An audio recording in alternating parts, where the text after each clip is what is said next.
Today is Thursday the 6th of April and this is From the South.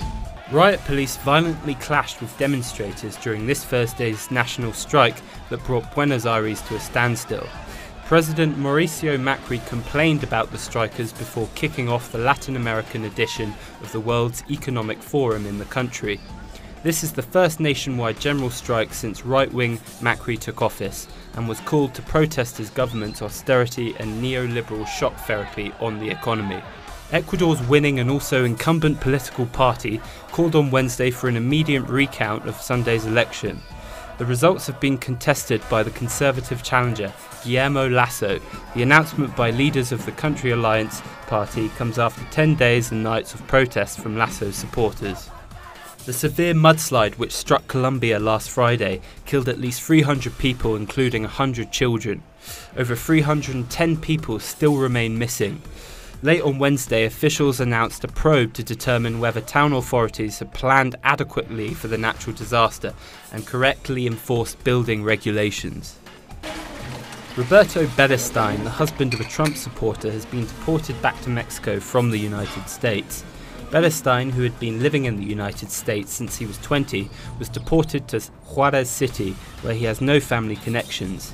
His wife was a Donald Trump supporter who, despite then-candidate Trump's rhetoric on immigration, says she was shocked by the developments.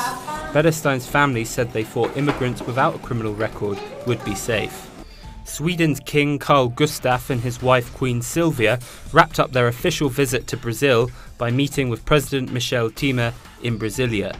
The Brasilia phase concludes a 4-day visit that saw the Swedish royals travel to different cities and promote children's rights and closer economic ties. Bolivian President Evo Morales touched down in La Paz on Wednesday, returning from having throat surgery in Havana, Cuba. Officials confirm that Morales will have permanent damage to his speaking ability. Morales will struggle to speak for longer stretches at a time and will be resting until April 17th. Senate Republicans have crushed a Democratic blockade on President Donald Trump's U.S. Supreme Court nominee, conservative judge Neil Gorsuch. The Republican-led Senate voted 52-48 to approve the rule change dubbed the nuclear option to allow for Gorsuch's confirmation by Friday. Thousands of people attended a memorial event in central Moscow to commemorate the victims of the St. Petersburg terrorist attack.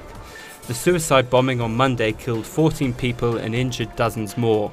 Russian investigators have named the suspected bomber as Abghozon Zhalov, a Russian citizen who was born in mainly Muslim Kyrgyzstan.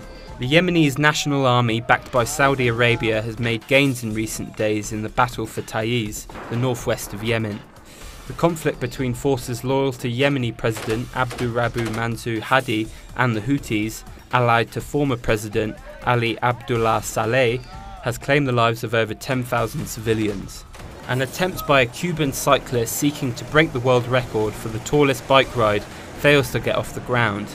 Police put the brakes on Felix Guerrala's Guinness World Record attempt for riding the tallest bike because he did not have the right necessary permission. More on these and other stories on our website, telesurtv.net/English.